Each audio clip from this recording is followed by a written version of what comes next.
Bismillahirrahmanirrahim. Assalamualaikum warahmatullahi wabarakatuh. Alhamdulillahi ala ihsani wa syukru lahu ala taufiqihi wa amtinani. Asyhadu an la ilaha illallah wahdahu la syarika lahu ta'ziman li sya'ni. Wa asyhadu anna Muhammadan abduhu wa rasuluhu da'ila ridwani. Allahumma salli alaihi wa ala alihi wa ashabihi wa ikhwani.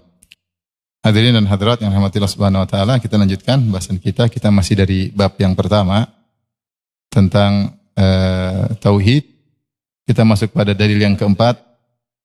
Allah Subhanahu wa taala berfirman, wa'budullaha wa la tusyriku bihi syai'a wa bil walidaini ihsana. Wa'budullaha wa la tusyriku bihi syai'a wa bil walidaini ihsana. Tapi ini sama. Di sini Allah mengatakan beribadalah kepada Allah Subhanahu wa taala. Kemudian wala tusyriku bihi syai'a, wala tusyriku bihi syai'a, yaitu janganlah kalian berbuat syirik sama sekali, ya.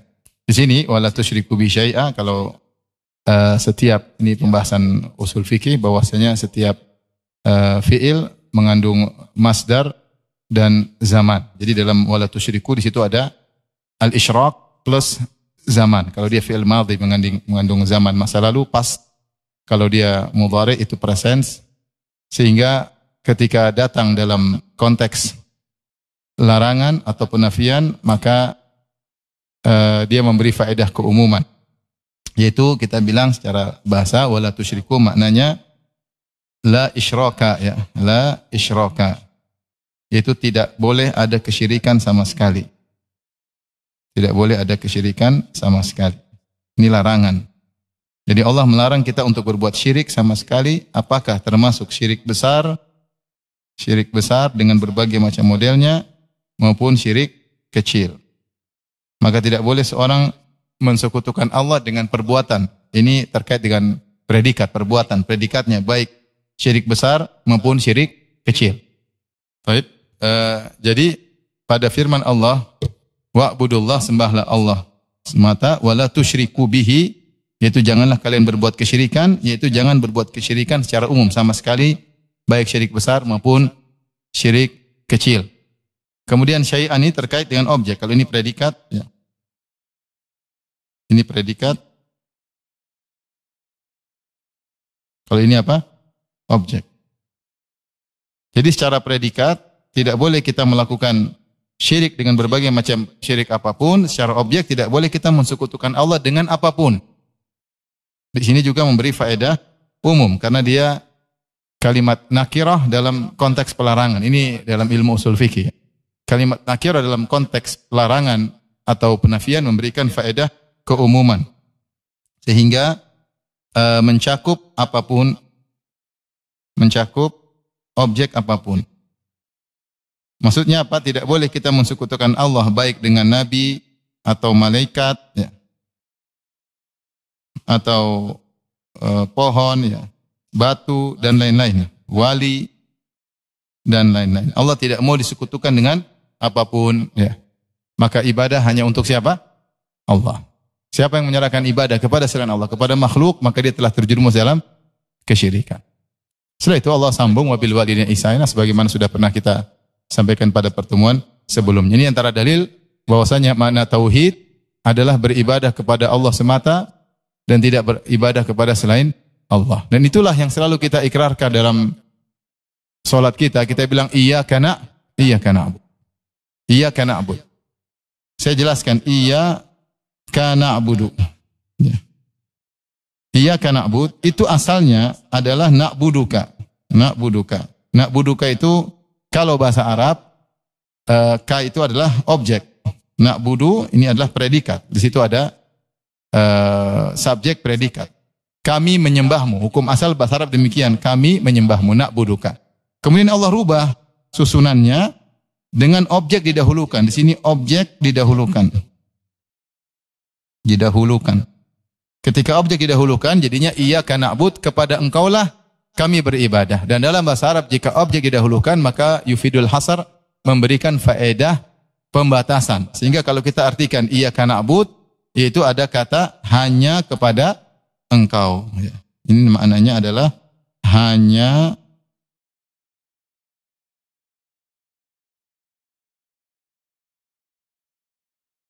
kepada Engkau kami beribadah. Kami beribadah.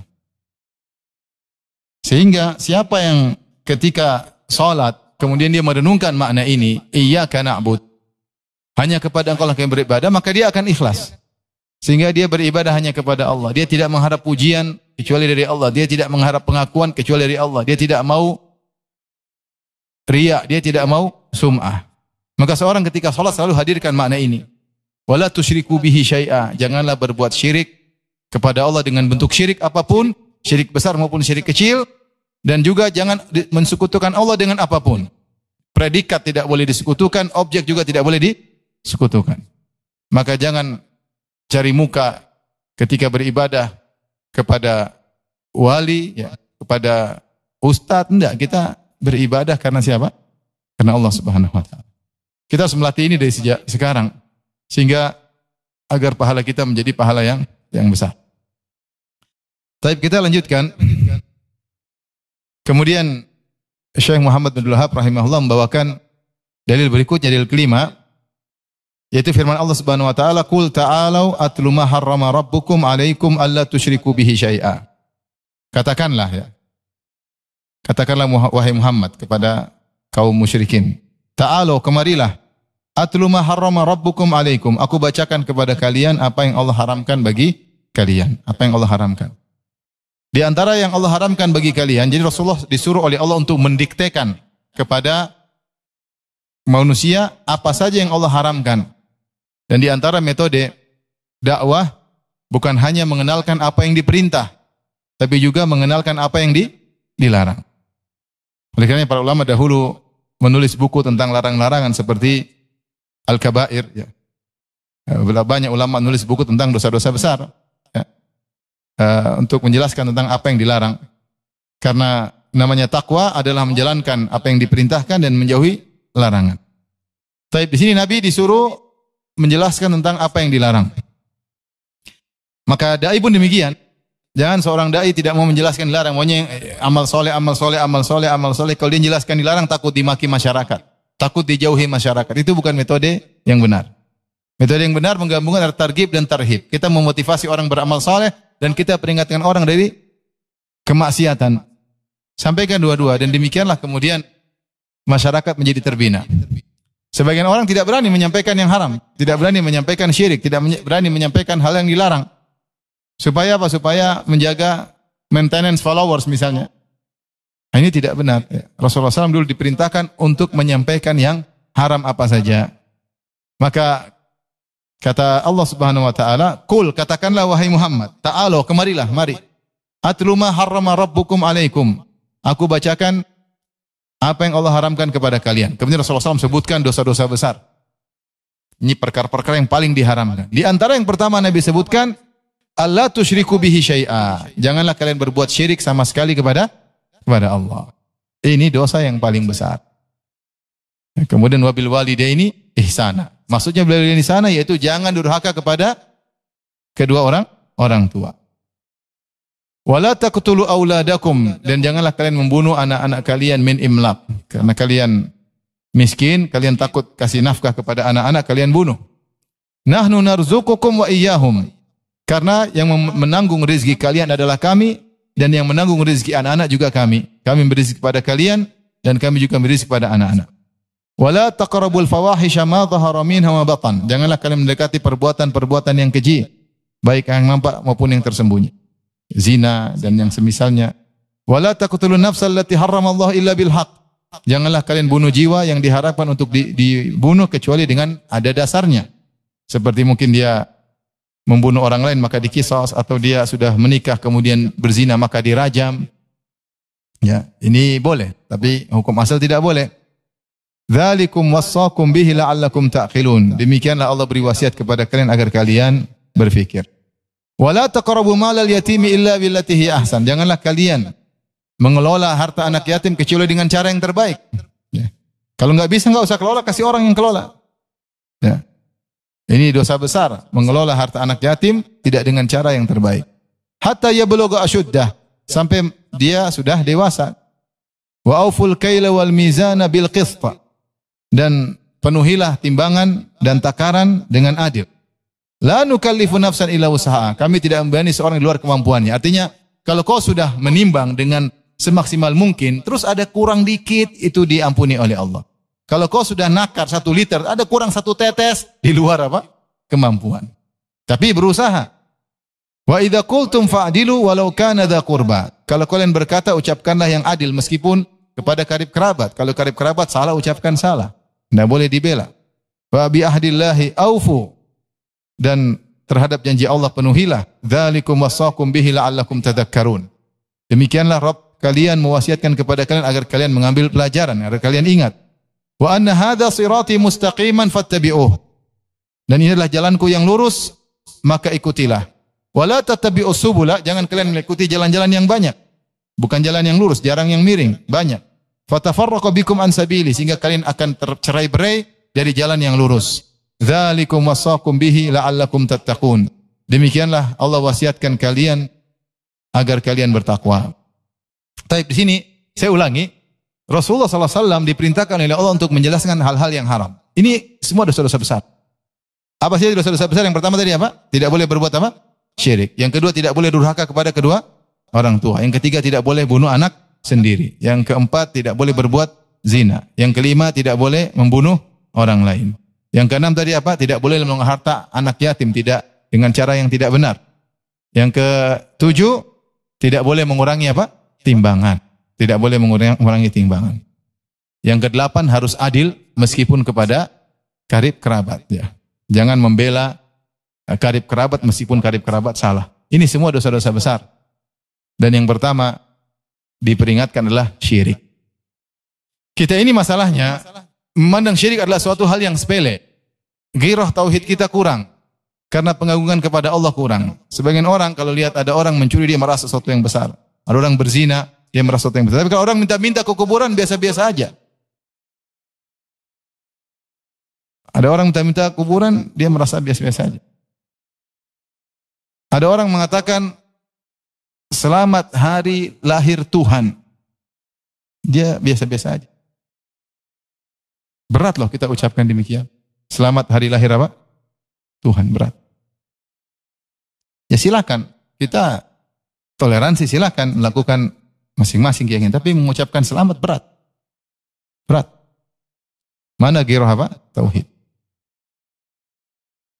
Kalau orang percaya sama dukun, kita biasa-biasa aja, cuek-cuek aja. Padahal itu semua adalah perbuatan apa? Syirik. Ada orang kasih sajen ke lautan, ke dewa laut, ke Nyi Roro Kidul, kita biasa-biasa aja. Itu adalah apa? Syirik. Maka seorang harus tahu bahwasanya perkara yang paling diharamkan oleh Allah adalah apa? Syirik. Lebih besar daripada dosa-dosa yang lain. Dosa-dosa yang lain, kalau seorang meninggal di atasnya, masih mungkin diampuni. Ada orang bunuh orang lain, ada orang mencuri, ada orang durhaka, meninggal. Dia su'ul khatimah. Tapi apakah masih mungkin diampuni? Masih mungkin. Kalaupun tidak diampuni, dia disiksa, ujungnya dia akan masuk apa? Surga. Tapi kalau dia terjumus dalam syirik akbar, menyembelih kepada selain Allah, menyembelih untuk jin, minta-minta kepada mayat, menangis-nangis, minta-minta kepada penghuni kubur, percaya kepada dukun, percaya bahwasanya ada orang bisa mengatur hujan selain Allah Subhanahu wa taala. Ini semua syirik. Percaya bahwasanya ada wali yang bisa menjaga suatu kota. Walinya udah mati tapi dia jaga kota kita. Ini semua syirik. Maka kalau orang meninggal dalam kondisi syirik akbar, dia tidak diampuni oleh Allah Subhanahu wa taala. Taib. Jadi sisi pendalilan dari dalil yang kelima ini bahwasanya ketika Rasulullah SAW disuruh menjelaskan tentang perkara yang haram, yang pertama dia disebutkan adalah masalah apa sih? Syirik. Tapi dalil yang keenam tentang bab yang pertama bab tauhid, perkataan Ibnu Mas'ud radhiyallahu anhu, "Man arada an yanzura ila wasiyati Muhammadin sallallahu alaihi wasallam allati 'alaiha khatamuhu falyaqra qaulahu ta'ala." Sebelum saya masuk saya ingatkan dosa-dosa tadi secara sekilas ya. Hati-hati ya. Jadi jangan syirik. Yang kedua tadi jangan apa? Durhaka kepada kedua orang tua. Yang ketiga tadi apa? Jangan bunuh anak. Ya Allah ingatkan. Ini dulu orang-orang jahiliyah mereka bunuh anak. Dua sebab. Pertama mereka, kalau anak perempuan mereka bunuh karena malu punya anak apa? Perempuan. Kalau ada anak perempuan mereka bunuh. Mereka cara membunuhnya cuma dua. Ayumsiku ala hunin am yadusuhu fit turab. Apakah mereka tunggu dulu anak ini sampai usia 8 tahun, 7 tahun, kemudian mereka gali sumur, anak tersebut dirias dan dihias, kemudian dibawa, kemudian didorong masuk ke dalam sumur, kemudian ditimpa dengan batu sampai meninggal dunia, ditutup. Yang kedua, kalau lahir, begitu lihat lahir anak perempuan langsung dipendam, langsung dibunuh, tidak ditunggu besar. Ini sebabnya, sebagaimana disebut oleh ahli sejarah, disebut oleh Ibnu Hajar di Fathul Bari, dahulu ada dua kabilah bertengkar, berperang, akhirnya anak kepala suku dari kabilah yang satu ditawan oleh kabilah yang lain. Ditawan. Lama-lama akhirnya mereka berunding, mereka damai, maka kabilah ini minta putrinya dikembalikan. Ternyata putrinya jatuh cinta sama orang di kabilah yang musuhnya tadi. Akhirnya menikah dengan kabilah lawan. Akhirnya bapaknya jengkel semenjak itu. Dia jengkel, dia bilang kalau saya punya anak perempuan, saya akan bunuh. Karena saya telah dipermalukan dengan anak perempuan saya. Bagaimana dia membela musuh kemudian meninggalkan saya. Akhirnya setiap punya anak perempuan dia bunuh, setiap anak perempuan dia bunuh. Akhirnya menjadi tradisi. Karena anak perempuan dianggap membawa kesialan, lahir hanya repot diurus, tidak bisa membela dalam peperangan, dalam pertikaian di antara kabilah, tidak ada yang diharapkan anak perempuan, lebih baik dibunuh. Makanya kalau mereka punya anak perempuan mereka malu. Ya. Wa idza busyira ahadum bil untha dhalla wajhuhu muswadda. Kalau dikabarin anaknya perempuan maka dia pun wajahnya marah, geram, cuma dua, dibunuh sekarang atau dibunuh nanti. Ini di antara sebab kenapa orang-orang Arab dahulu membunuh anak perempuan. Tapi tidak semua kabilah, hanya kabilah tertentu. Quraisy tidak dikenal dengan suka membunuh anak perempuan. Tapi kabilah lain iya.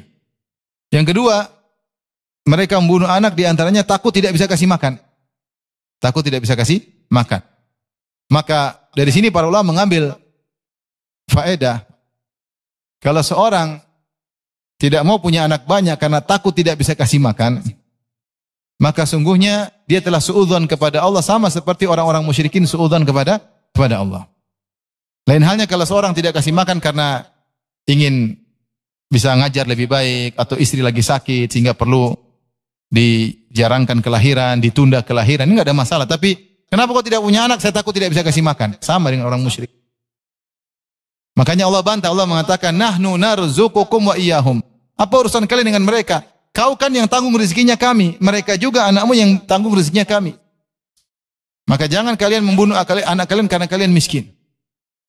Dan sekarang di negara-negara kafir demikian juga, sebagian mereka tidak mau punya anak. Biaya besar ngurus apa? Anak. Mungkin biaya ini, biaya ngurus. Nanti udah besar durhaka, mending enggak punya anak. Makanya sekarang jumlah mereka semakin apa? Sedikit. Suudzon kepada Rabbul Alamin. Ya. Dalam ayat yang lain kata Allah, ya, wala taqtulu auladakum khasyata imlaq. Jangan kalian bunuh anak kalian karena takut miskin. Sekarang dia berada. Terus kalau mau punya anak nanti dia susah, uangnya berkurang untuk ngurusin anaknya. Maka Allah bantah, Allah berkata, nahnu narzuquhum wa iyyakum. Kami yang beri rezeki kepada anak-anak kalian sebagaimana kami beri rezeki kepada kalian. Itu rezeki urusan kami. Maka hati-hati seorang jangan suudzon kepada Allah Subhanahu wa taala. Kalau dia kemudian KB misalnya atau tidak mau punya anak karena takut tidak bisa kasih makan, itulah bentuk suudzon kepada siapa? Allah. Lain halnya kalau ini karena penjarangan, karena harus ini belum sehat yang benar yang pertama, ini urusan lain. Baik. Perhatikan dosa berikutnya lagi. Jangan berbuat zina. Dan Rasulullah telah menyatakan tentang bahayanya zina, kata Rasulullah SAW, kataballahu li bani Adam hadzahu minaz zina mudriku dzalik la mahalah. Sungguhnya Allah telah menetapkan bagi anak Adam bagiannya dari zina. Dia pasti kecipratan, dia tidak mungkin bisa terhindar. Setiap orang kecipratan zina. Maksudnya bagaimana? Maka Rasulullah jelaskan, al-ainani tazniyan, mata berzina. Wa zinahuma nadhar, dan zinanya adalah memandang. Laki-laki memandang aurat wanita yang terbuka yang tidak halal baginya.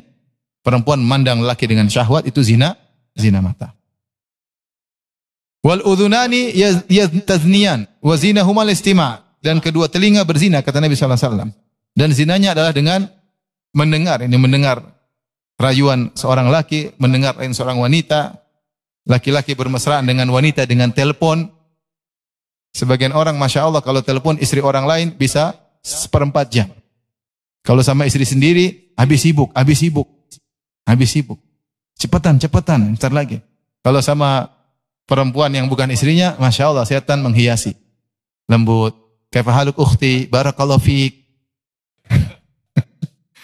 Ini kenyataan, subhanallah. Saya pernah ditanya, Ustaz, jangan kita, kadang Ustaz. Ada sebagian suami bilang, itu ada Ustaz kalau telepon istri kok sampai setengah jam. Saya bilang itu syahwat. Kok ada Ustaz telepon istri orang setengah jam? Ngobrol apa aja? Emang belajar nahu di... Syahwat itu, syahwat. Nggak boleh. Kita harus punya ghairah. Tegur, itu bukan suamimu loh. Nggak boleh. Nggak boleh. Karena zina bisa dengan pendengaran. Makanya Allah mengatakan, "Fala takhdha'na bil qaul fayatma'a alladhi fi qalbihi marad." Jangan kau mendayu-dayu dalam berkata, jangan kalian wahai istri-istri Nabi mendayu-dayu ketika berkata, maka orang yang hatinya punya penyakit akan condong. Meskipun asalnya suara wanita bukan aurat, tetapi kalau dilepas, didayu-dayu, kelama-lamaan ada kelezatan. Kita kalau ngobrol, jangankan ngobrol sama akhwat pakai suara, pakai WA juga, pakai WA saja lezat tanpa suara, ya enggak? Buktinya lama, apalagi jawabnya indah. Pintar juga nih akhwatnya, Masya Allah. Tergoda. Gimana lagi dengan apa? Suara. Karena suara juga, telinga juga bisa apa? Zina. Apalagi rayuan. Pernah ada seorang kawan, di depan saya, dia telepon panitia pengajian. Ini saya bicara nyata. Telepon koordinasi dengan panitia pengajian akhwat. Telepon lama, saya tegur, kok telepon lama-lama? Saya tegur dia. Sebentar Ustaz, masih koordinasi. Berapa minggu kemudian, seminggu kemudian dia datang. Dia bilang, Ustaz, saya sudah kesemsem sama itu akhwat panitia. Ternyata istri orang, subhanallah. Ternyata istri orang. Ini kisah nyata. Jadi, pintu zina itu banyak. Kemudian, tangan berzina, dengan menyentuh kaki berzina, dengan melangkah. Sampai terakhir kata Nabi SAW, wal farju yusaddiqu dzalik au yukadzibuh. Maka kemaluan yang membenarkan atau mendustakan. Kalau benar dia lanjutkan, dia berzina dengan benar-benar real zina. Kalau tidak dia cuma sampai sebatas zina mata, zina telinga, zina sentuhan, zina suara dan yang lain. Maka Allah memerintahkan kita untuk menjauhi perbuatan keji, nampak maupun yang tersembunyi. Kita waspada. Kita hidup di zaman banyak sekali sarana untuk zina. Sampai Rasulullah mengatakan wanita yang keluar pakai parfum untuk dicium pada lelaki, wanita pezina. Ayyuma imra'atin ista'tarat, wanita mana saja yang pakai parfum. Tsumma kharajat, kemudian keluar dari rumahnya. Kemudian melewati suatu kaum, liyajidu minha rihaha, dia lewati kelompok laki-laki, sekelompok laki-laki dilewati. Liyajidu minha rihaha, agar mereka mencium wangi tubuhnya, fahiya zaniyah, maka dia wanita pezina. Bukan dia berzina secara real, bukan, tapi dia menggerakkan syahwat. Ini hanya pakai parfum bisa menggerakkan syahwat. Gimana kalau dia buka sebagian auratnya? Kemudian dia tampil lihat oleh jutaan mata manusia. Kita hidup di zaman sarana zina sangat banyak. Sarana zina sangat banyak. Maka kita berusaha bertakwa kepada Allah Subhanahu wa taala. Kunci pertama adalah menundukkan pandangan. Saya sering sampaikan bahwasanya seorang ingin selamat dari zina tinggal masalah mata. Pertarungannya cuma pandangan pertama, lihat atau tidak. Kalau tidak lihat selamat, tapi kalau kita klik tidak selamat. Kullul hawadithi mabda'uha minan nazar wa mu'dhamun nar min mustasghari syarar. Seluruh peristiwa dimulai dari nazar, zina apa semua dari penglihatan. Dan api yang besar dimulai dari percikan api yang kecil. Kalau ada maksiat kita tunggu, astagfirullah. Kepingin jangan lagi, gini jangan di. Kalau kita sudah lihat, sudah klik, siapa yang kuat? Kata orang, kalau seorang laki sudah berhasrat, sepertiga akalnya sudah hilang. Itu zaman dulu, zaman sekarang hilang semua akalnya. Udah syahwat dia tidak peduli. Ya, sebenarnya ada kawan cerita, dia sudah meninggal rahimahullah. Kerja di luar negeri. Dia pas mau pulang, temannya ajak di suatu kota besar di dunia internasional, saya nggak ingin sebut nama kotanya. Ketika itu ada promo, berzina dengan 13 wanita dari 13 negara, cuma murah. Subhanallah, teman saya diajak. Kapan lagi promo? Subhanallah, ini kenyataan. Mau Uzbekistan, mau Eropa, mau Asia, mau Cina, mau Afrika, mau mana, harus lengkap. 13 warna-warni. Dia goyang juga ketika itu. Kapan lagi? Setelah ini bertobat. Bahaya. Begitu lagi terus mati gimana? Maka tinggalkan perbuatan keji maupun apa tersembunyi. Saya tidak menyatakan kalau orang udah ngaji pasti selamat. Ya akhi, ini tidak ada urusan. Mau jenggot nggak jenggot ya, nggak ada urusan. Kalau udah fitnah wanita, jenggot pun bergoyang. Mau cingkrang nggak ada. Mau ustadz nggak ustadz, semua orang bisa terjatuh. Maka tinggalkan, kita belajar, kita berusaha mengamalkan. Kalau kita terjatuh, Allah Maha Pengampun. Kita bilang astagfirullah, ya Allah aku bertobat kepadamu. Berusaha tidak mengulangi lagi. Taib. Kemudian dosa berikutnya, wala taqtul nafsal lati haramallahu illa bil haq. Jangan bunuh seorang pun. Jangan bunuh orang dan jangan ikut-ikut serta dalam perkara yang bisa menimbulkan terbunuhnya, tertumpahnya darah orang lain. Hati-hati. Jangan jadi provokator, baik secara fisik maupun perkataan. Kalau Anda memprovokasi, kemudian orang turun ke jalan, terjadi ada yang meninggal, waduh, ini urusannya panjang di akhirat. Dia terpancing gara-gara provokasi Anda, kemudian meninggal. Kalau udah turun di jalan, tidak bisa terkontrol. Mana mengkontrol, lagi emosi. Dia di rumah diomelin istri, di sini diomelin lagi. Akhirnya bisa terjadi apa yang terjadi. Maka jangan pernah kalau sudah zaman fitnah diem. Para sahabat dahulu, para salaf kalau fitnah mereka diem. Dan itulah wasiat Nabi SAW. Kalau sudah musim fitnah jangan banyak berbicara, akan bisa memprovokasi terbunuhnya saudara kita sama saudara kaum muslim. Sudah urusannya di akhirat panjang. Kemudian yang berikutnya, jangan mendekati harta anak yatim kecuali yang terbaik. Misalnya, ada anak yatim, ponakan kita, ternyata dia kaya. Bapaknya, saudara kita orang kaya. Ketika dia meninggal, saudara kita meninggal, dia mewariskan harta yang banyak bagi ponakan kita, pada anaknya. Baik, kita lanjutkan. Di antara dosa besar adalah mengelola harta anak yatim dengan cara yang tidak terbaik. Ponakan dia kaya, karena punya harta warisan, karena masih kecil, belum balik, dia yang ngurusin. Tapi dia ngawur ngurusin, akhirnya harta tersebut berkurang, atau dia makan, dia gunakan harta tersebut, ya, maka ini dosa besar, memakan harta anak yatim. Wa aklu malil yatim, di antara dosa besar adalah makan harta anak yatim. Tapi kalau dia kelola dengan cara yang baik, dan dia miskin, dan dia butuh, dia boleh makan seperlunya, tidak jadi masalah. Sebagian panti asuhan menggunakan anak yatim sebagai sarana untuk makan harta yang banyak. Saya pernah didatangi oleh seorang, dia bilang, Ustaz, saya punya rumah asuhan anak yatim, anak yatim. Terus saya gaji saya bikin sendiri. Saya bilang nggak boleh. Nanti standarnya terlalu tinggi. Nanti ngumpulin duit misalnya untuk anak yatim sebulan 30 juta, gaji dia 15 juta. Ini kan ngawur. Nggak boleh. Dan itu yang terjadi pada sebagian yayasan pengumpul dana.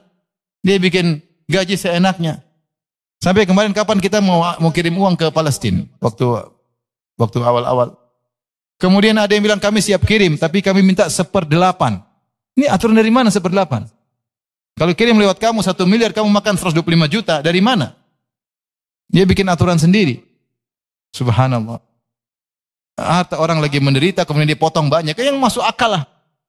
Kalau cuma kirim-kirim duit, jadi kurir ngirim duit, gaji berapa sih? Kemudian pasang gaji 1 bulan 100 juta, 200 juta. Jadilah panti-panti begini sebagai mesin pencari uang, ini berbahaya.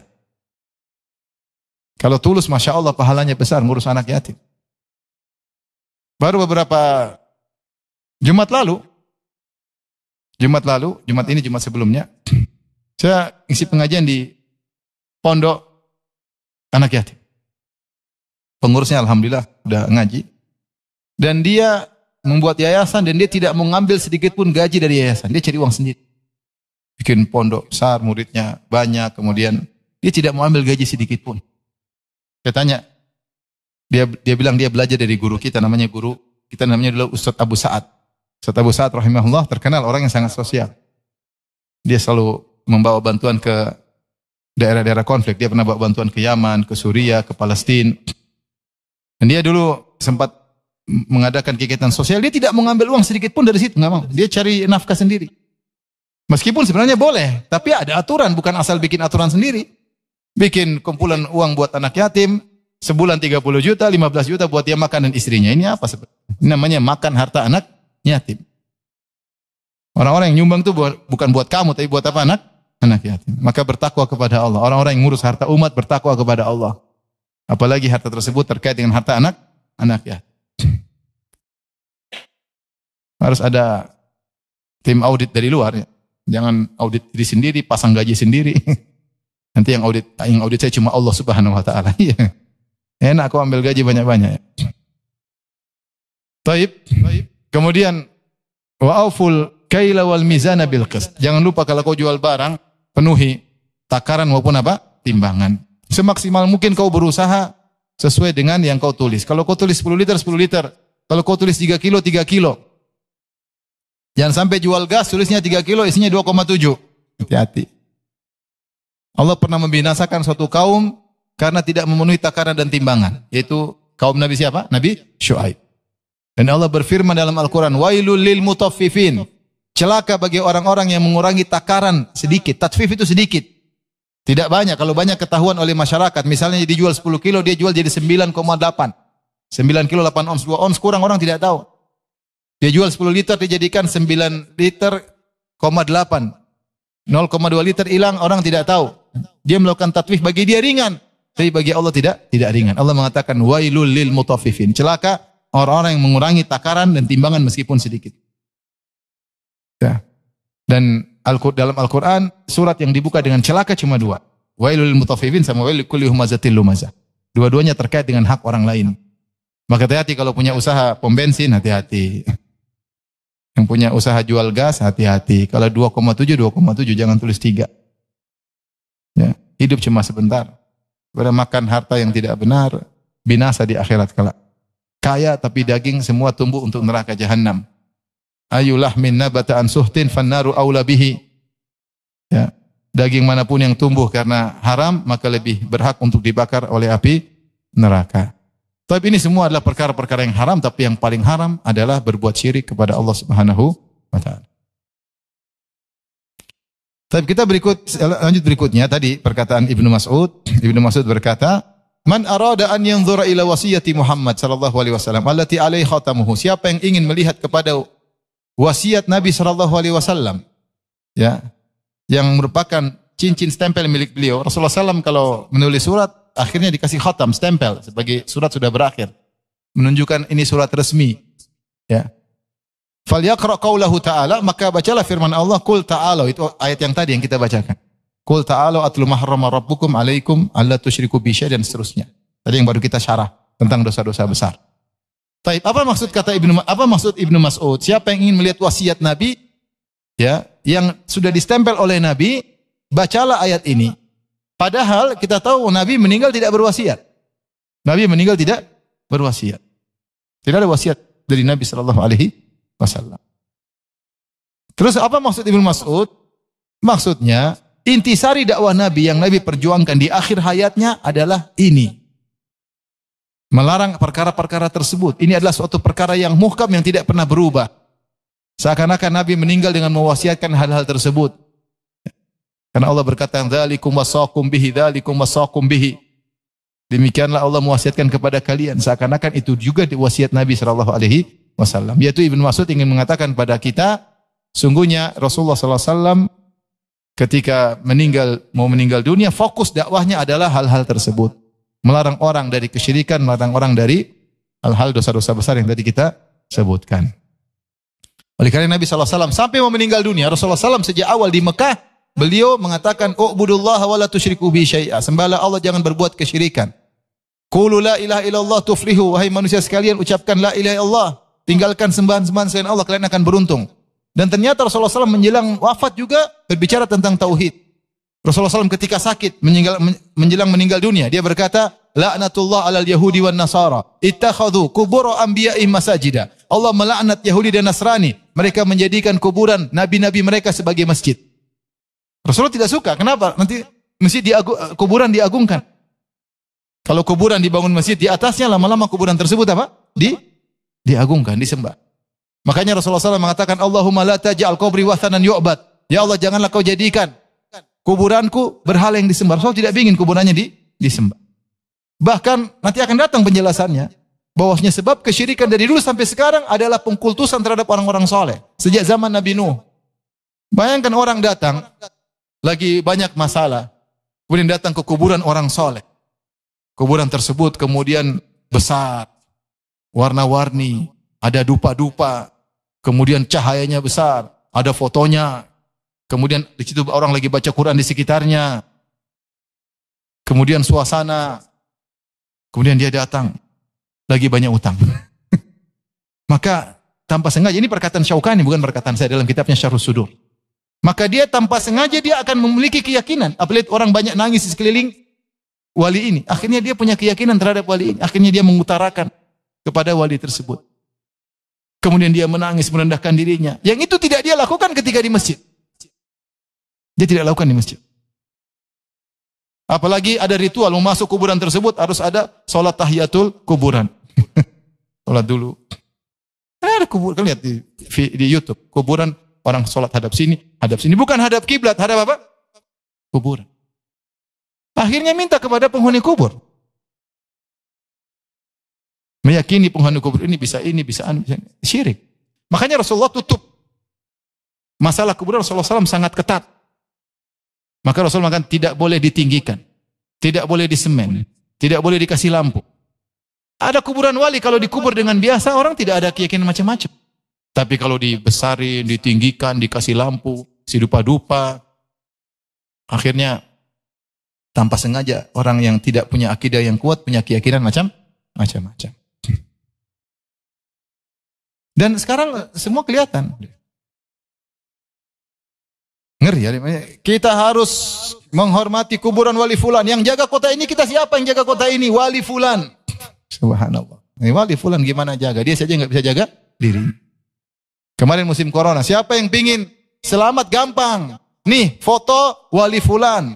Taruh di rumah, selamat dari corona. Ini wali aja waktu dia meninggal bagaimana? Dia sakit. Pergi ke dokter nggak sembuh-sembuh, akhirnya mati. Dia aja nggak bisa menyembuhkan dirinya, gimana mau nyembuhin kamu? Sehingga pengkultusan kepada wali berlebihan. Akhirnya ada keyakinan wali ini bisa ini, bisa ini, bisa ini. Situlah kemudian orang bisa terjerumus dalam kesyirikan. Maka benar intisari dakwah Nabi SAW dari awal sampai akhir menjaga tauhid agar orang senantiasa bergantung kepada Allah. Nanti akan kita bahas Rasulullah melarang jimat. Banyak hal Rasulullah larang ya. Agar orang selalu bergantung kepada Allah Subhanahu wa taala. Baik, kita masih apa sudah ini? Lanjut ya. Sampai jam berapa? 7:30. Baik. Hadis terakhir dari bab pertama, dalil terakhir, dalil ketujuh. Dari Mu'adz bin Jabal radhiyallahu anhu beliau berkata, "Kuntu radifan Nabi sallallahu alaihi wasallam ala himar." Aku dibonceng oleh Nabi di atas himar. Dan ini di antara tawadhu'nya Nabi sallallahu alaihi wasallam. Nabi sallallahu alaihi wasallam punya onta, dia bisa naik kuda, tapi dia sering naik apa? Himar. Dan di antara tawadhu' Nabi, Nabi sallallahu alaihi wasallam sering bonceng orang di atas himar. Dan ini boleh, ya. Kalau himarnya kuat enggak ada masalah. Bahkan disebutkan oleh sebagian ulama 30 orang yang pernah dibonceng oleh Nabi. Di antaranya Mu'adz bin Jabal, di antaranya Usama, di antaranya Abdullah bin Ja'far, ya banyak orang-orang yang pernah dibonceng oleh Nabi sallallahu alaihi wasallam. Subhanallah, Rasulullah SAW pun naik kendaraan pun beliau tawadhu. Bukan tidak boleh naik yang mewah, boleh, tapi Rasulullah SAW memilih untuk apa? Tawadhu. Dalam satu hadis dalam Sahih Bukhari, dalam Kitabur Riqaq, bab tawadhu. Rasulullah SAW punya onta namanya Atba ya. Atau Atba saya lupa dalam. Dia onta kada alla tusbaq. Onta itu kalau lari hampir tidak pernah kalah. Datanglah orang Arab Badui. Ya. Orang Arab Badui ala qu'udin, yaitu dia naik onta yang onta ini baru saja bisa dinaikin, onta masih muda. Ternyata onta tersebut melambungi onta Nabi sallallahu alaihi wasallam. Maka fasyaqqa dzalika ala as-sahabah. Para sahabat merasa berat. Aduh, onta Nabi kalah ini. Yang ngalahin Arab Badui lagi. Orang Arab Badui yang ngalahin, onta Arab Badui yang ngalahin onta Nabi. Maka Nabi kemudian berkomentar, Hakun 'ala Allah alla yartafi'a syai'un illa wada'ahu atau alla yarfa'a syai'an illa wada'ahu. Hak Allah tidaklah suatu perkara duniawi naik kecuali Allah akan menjatuhkan. Kemudian kita baca penjelasan para ulama tentang hadis ini agar seorang tawadhu dan tidak berbangga-bangga dengan duniawi. Ini di antara faedah. Makanya dibawakan oleh Imam Bukhari dalam kitab bab tawadhu. Datang orang salah paham tentang hadis ini. Dia bilang Nabi dulu punya onta kencang. Maka sekarang kita harus ikut sunnah Nabi, cari mobil yang paling kencang. Ini hadis dibawa dalam bab tawadhu. Maka belilah mobil yang paling mahal. Terus maksudnya beli apa? Ferrari. Ini Nabi ngajarin kita untuk zuhud. Nabi itu ngajarin kita untuk zuhud. Kita aja nggak bisa zuhud seperti Nabi, kita malu. Dai harusnya zuhud. Saya belum bisa zuhud. Tapi jangan kita malah ngajarin orang untuk duniawi. Kebalik. Orang yang duniawi kita tahan-tahan. Ingat hisab. Silakan nikmati duniawi. Yang kau miliki tidak dilarang, tapi ingat hisab. Harusnya kan gitu. Bukan malah memotivasi orang. Tidak apa-apa kita mau punya mobil Ferrari. Iya, tapi jangan motivasi orang. Nabi SAW tidak ngajarin duniawi. Rasulullah SAW tidur sampai di kasur, tikarnya sampai ada bekas di lambungnya. Sampai sahabat berkata, "Alla nattakhidh laka wita'an." Wahai Rasulullah, tidakkah kami jadikan engkau kasur yang bau? Kata Nabi, tidak. Apa urusanku dengan dunia? Innama mathali wa mathalu dunya karakibin istadalla tahta syajarah thumma raha fatarakaha.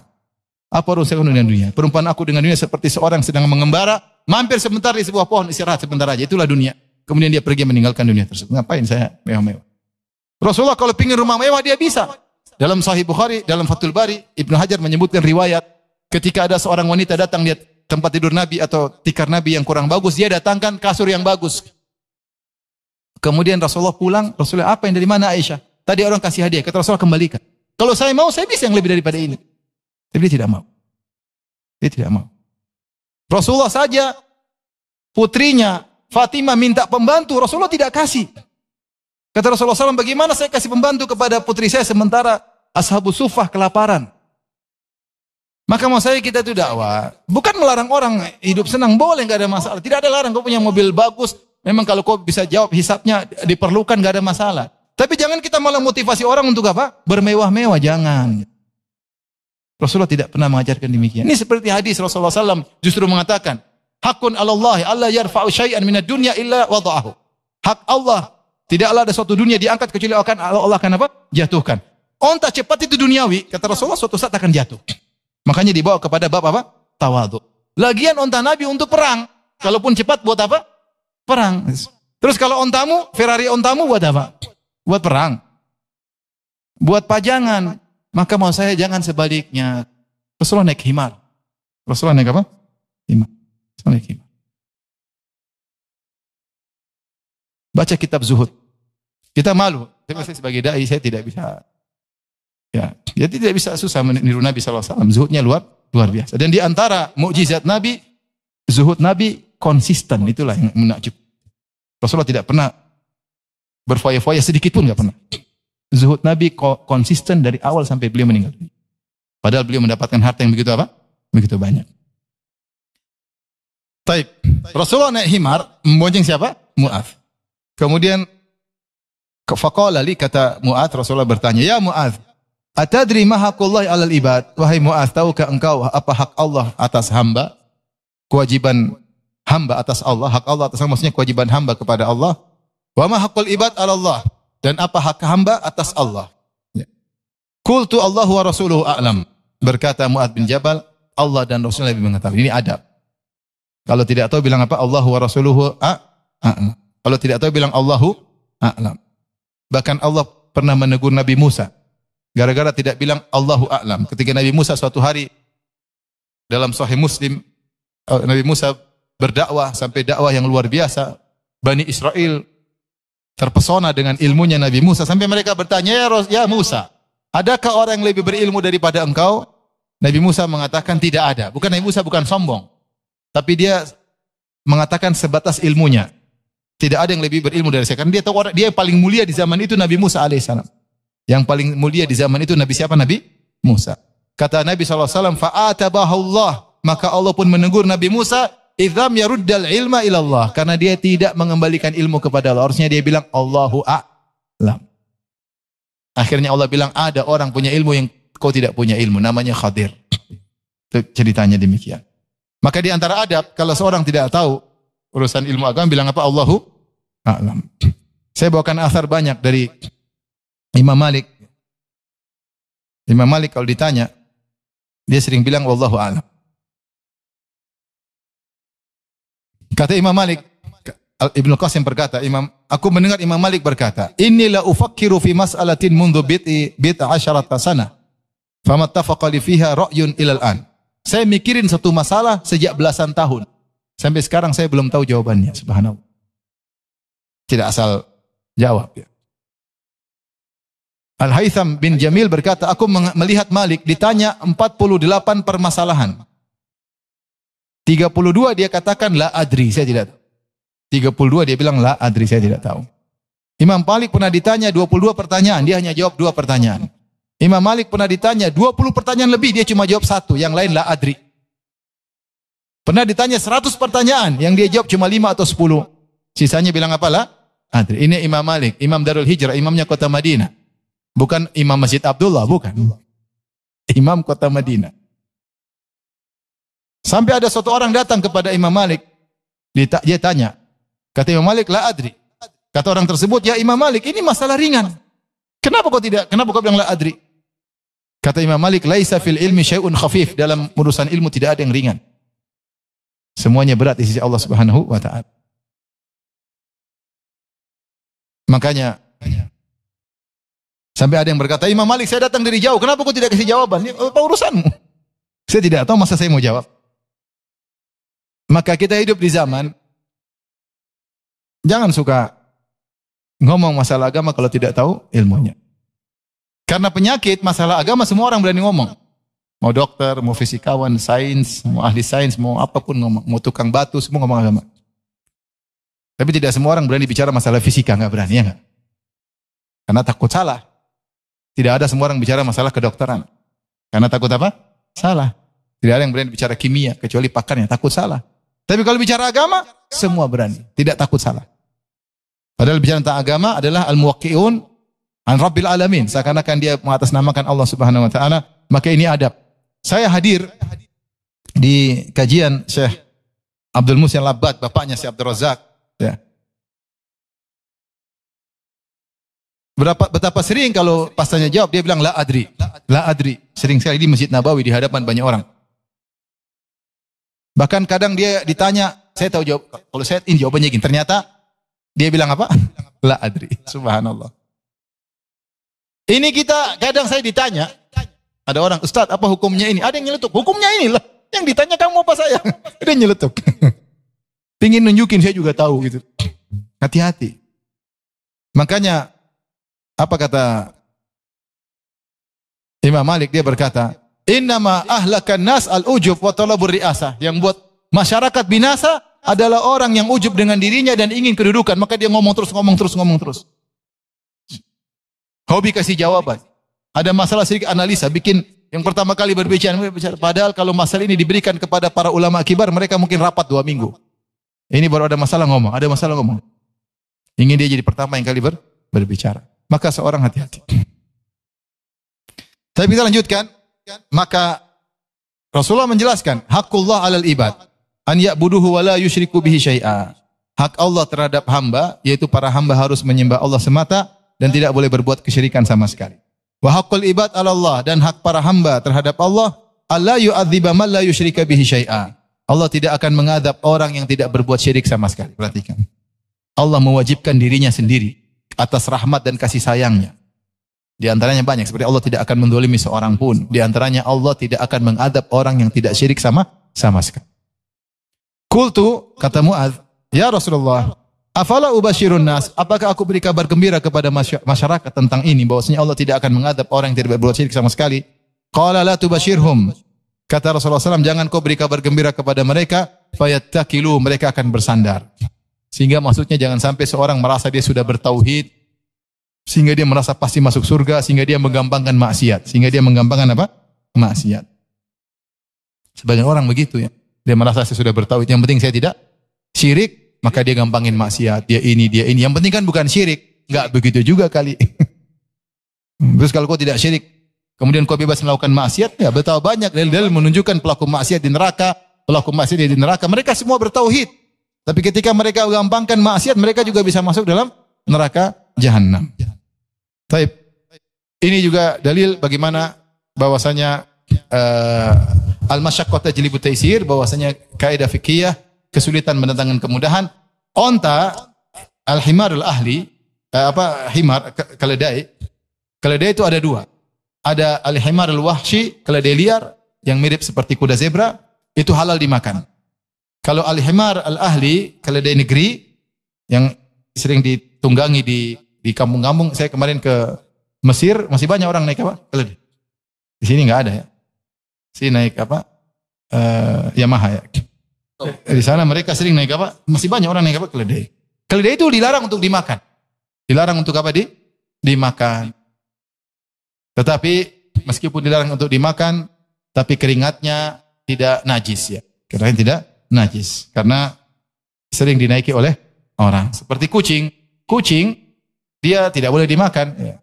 Tetapi bekas minumnya tidak najis. Ketika Rasulullah ditanya tentang bekas minum kucing, kata Rasulullah SAW, laisat binajas, dia tidak najis. Innama hiya minat tawafina alaikum wa tawafat. Kenapa? Karena dia sering berkeliling di sekitar kalian sehingga diberi keringanan oleh Allah Subhanahu wa taala sehingga bekas minum kucing tidak najis. Baik, ini saja yang saya sampaikan pada kesempatan kali ini. Kita selesai dari bab pertama. Insyaallah pertemuan berikutnya kita lanjut pada bab kedua tentang keutamaan bertauhid kepada Allah Subhanahu wa taala. Tapi demikian saja kajian kita. Kurang lebih mohon maaf. Subhanakallah bihamdik asyhadu an la ilaha illa anta astaghfiruka wa atubu ilaik. Assalamualaikum warahmatullahi wabarakatuh.